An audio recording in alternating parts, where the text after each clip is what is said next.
शुरू अल्लाह के बाबरकत नाम से जो बड़ा मेहरबान और नहायत रहम करने वाला है। मोहतरम नाजरीन कराम, पुराने वक्तों की बात है। एक मजदूर आदमी काम की तलाश में किसी मुल्क के बादशाह के महल के सामने रुका और वहाँ उसने अपना डेरा बसा लिया। महल के सामने एक झोंपड़ी बना ली जो कि बादशाह के महल के साथ जो शाही बाग था उसके पास थी। और यूं उस आदमी की झोंपड़ी में बाग की ठंडी हवाएं आती थी और बाग की ठंडी हवाओं और फलों की खुशबू से वो लुत्फ अंदोज होता। अक्सर मजदूर के दिल में ये ख्वाहिश पैदा होती कि कभी वो भी इस बाग के अंदर जाए, लेकिन इस खौफ की वजह से बाग में ना जाता कि कहीं कोई देख न ले। वो सारा दिन मजदूरी करता, फिर शाम होते ही अपनी झोंपड़ी में आकर आराम से सो जाता। एक दिन शाम को मजदूर के दिल ने इसे मजबूर किया कि वो बाग में जाए, तो उसने बड़ी हिम्मत से काम लिया और बाग में चला गया। अभी वो बाग देखने में मसरूफ ही था कि अचानक मजदूर की नजर एक हसीनो जमील परी पैकर शहजादी पर पड़ी जो कि बादशाह की बेटी थी। शहजादी पर नजर पड़ते ही मजदूर ने एहतरामन अपनी नजरों को झुका लिया, क्योंकि मजदूर के दिल में अल्लाह का खौफ था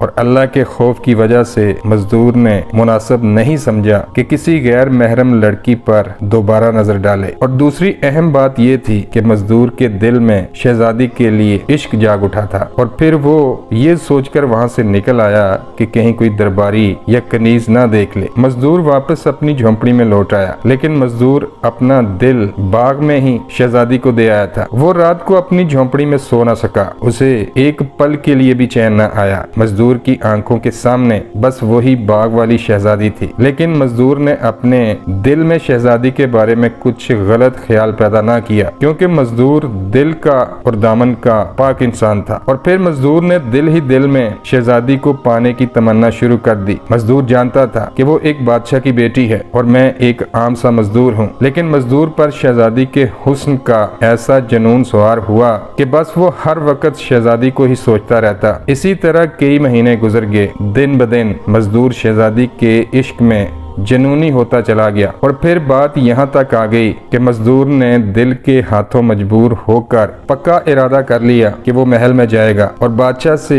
इसकी बेटी का हाथ मांगेगा और किसी भी कीमत पर इसे हासिल करके रहेगा। और फिर ये इरादा करने के बाद अगले ही दिन मजदूर बादशाह के दरबार में चला गया और बादशाह से मुलाकात करने का मुतालबा किया। एक दरबारी को इसने रिश्वत के तौर पर कुछ पैसे भी दिए। दरबार ने बादशाह के हुजूर अर्ज की कि एक मजदूर आपसे मिलना चाहता है। तो बादशाह ने कहा ठीक है, ले आओ। दरबारी मजदूर को बादशाह के पास ले गया। बादशाह ने मजदूर से आने की वजह पूछी तो मजदूर ने बादशाह से ये बात कह डाली कि वो शहजादी का हाथ मांगने के लिए आया है और मैं आपकी बेटी से शादी करना चाहता हूँ। ये बात सुनते ही पास बैठे वजीर ने अपनी तलवार निकाल ली, लेकिन बादशाह ने अपने हाथ के इशारे से वजीर को रोक दिया। और फिर बादशाह ने मजदूर से मुखातब होकर कहा, ऐ नौजवान, तुमको हमारी एक शर्त पूरी करनी होगी। मजदूर ने कहा, आपका इकबाल बुलंद हो, आपकी हर शर्त पूरी करने को तैयार हूँ। ये बताएं शर्त है क्या? बादशाह के बोलने से पहले ही वजीर ने चालाकी से काम लेते हुए कहा कि नौजवान, तुमको शर्त जानने के लिए 1 हफ्ते बाद आना होगा। अब तुम दरबार से जा सकते हो। बादशाह सलामत को और भी मसाइल हल करने हैं। और फिर वो मजदूर बादशाह के दरबार से अपनी झोंपड़ी में आ जाता है जो कि महल के करीब ही थी। मजदूर झोंपड़ी में आकर दिन गिनने लगा कि कब हफ्ता पूरा होगा। वो अपनी झोंपड़ी में बैठा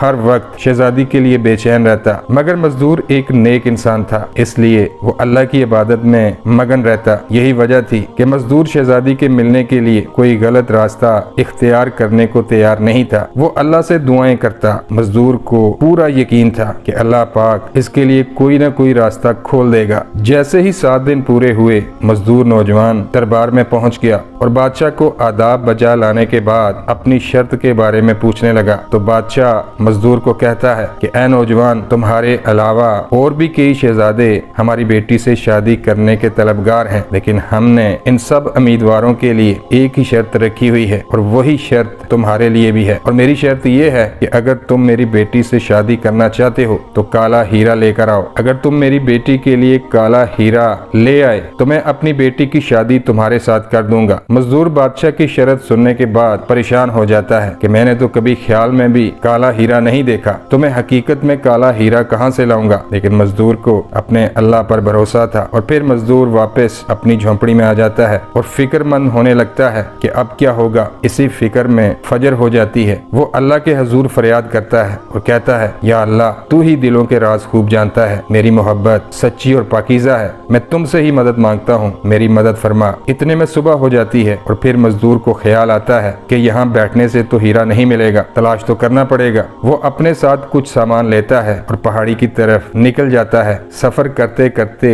एक जगह थक हार जाता है और आराम करने की गरज से एक दरख्त के साथ टेक लगाता है। वहाँ थोड़ा सा सुकून मिलने की वजह से मजदूर की आंख लग जाती है। वो ख्वाब में देखता है कि एक सफेद पोश आदमी इससे कहता है कि ये सोने का वक्त नहीं बल्कि जागने का वक्त है, तुम जल्दी से उठो और अपनी जान बचाओ। तो मजदूर जल्दी से नींद से घबरा कर उठता है तो क्या देखता है कि एक बर्फ का तोदा इसके सर के ऊपर पहाड़ पर अटका हुआ है। वो जल्दी से साइड पर हो जाता है और फिर बर्फ का तोदा इसके करीब आकर गिरता है और फिर वो बर्फ के तोदे की दूसरी जानब जाकर अपने हथौड़े से बर्फ के तोदे को तोड़ने की कोशिश करता है। वो जैसे ही तोदे को तोड़ता है तो क्या देखता है कि इसके अंदर एक काला हीरा निकलता है। मजदूर खुशी के मारे सजदे में चला जाता है और अल्लाह का शुक्र अदा करता है कि तूने मेरी मदद फरमाई और मेरी दुआ कबूल की। और फिर मजदूर इस हीरे को अपनी जेब में डालता है और खुशी खुशी अपनी झोंपड़ी की तरफ लौट आता है। वो झोंपड़ी में रात गए पहुंचता है, इसलिए दरबार में नहीं जा सकता। लेकिन अगली सुबह होते ही महल में चला जाता है और बादशाह के आने का इंतजार करने लगता है। जब बादशाह दरबार में आता है तो मजदूर को देखकर गुस्सा होता है और कहता है, तुमको कहा था कि अपनी शर्त पूरी करके आना, क्या तुम अपनी शर्त पूरी करके आए हो? तो मजदूर ने बादशाह के सामने काला हीरा निकाल कर रख दिया और कहा, हजूर, मैंने अपनी शर्त पूरी कर दी है, अब आप भी अपने वादे के मुताबिक अपनी शर्त को पूरा फरमाएं। वजीर ये सब देखकर बड़ा हैरान होता है कि इस नौजवान ने तो हमारी शर्त बड़ी आसानी से पूरी कर दी है। इस पर वजीर फौरन बोलता है, देखो नौजवान, ये शर्त तो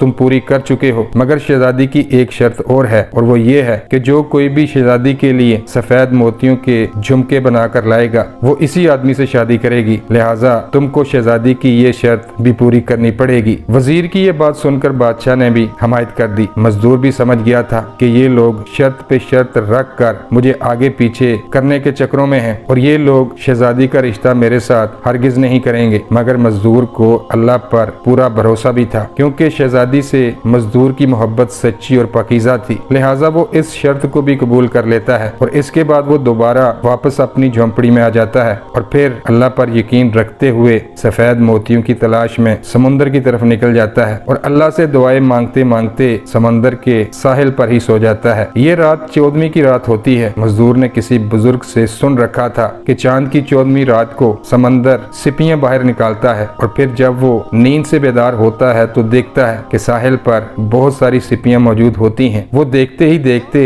इन सिपियों को खोलना शुरू करता है और सफेद मोती तलाश करने लगता है और फिर अल्लाह के हुक्म से इसको सफेद मोतियों से भरी सिपियां मिल जाती हैं, जिनमें बहुत सारे सफेद मोती होते हैं। मजदूर मोती लेकर सुनार के पास पहुंच जाता है और सुनार से झुमके बनवा कर सीधा बादशाह के दरबार में हाजिर हो जाता है। जब बादशाह इस मजदूर के हाथ में सफेद मोतियों के झुमके देखता है तो वह हैरान हो जाता है कि ये नौजवान इतनी जल्दी कैसे हमारी शराइत को पूरा कर लेता है। अभी बादशाह इसी सोच में था कि एक लोंडी दरबार में दाखिल होती है और कहती है कि जा पना, शहजादी को कुछ हो गया है, वो बेहोश हो चुकी है। और फिर बादशाह मजदूर को कोई जवाब दिए बगैर शहजादी की तरफ चल पड़ा। कई दिन गुजरने के बावजूद शहजादी की तबीयत ठीक ना हो पाई। सब तबीब जवाब दे गए तो मजदूर ने बादशाह को पैगाम दिया कि अगर बादशाह सलामत इजाजत दें तो मेरे पास मेरे मरहूम दादा का एक नुस्खा है, वो नुस्खा इस्तेमाल करके मैं शहजादी का इलाज कर सकता हूँ। बादशाह मजबूर होकर इजाजत दे देता है और फिर मजदूर वो नुस्खा लेकर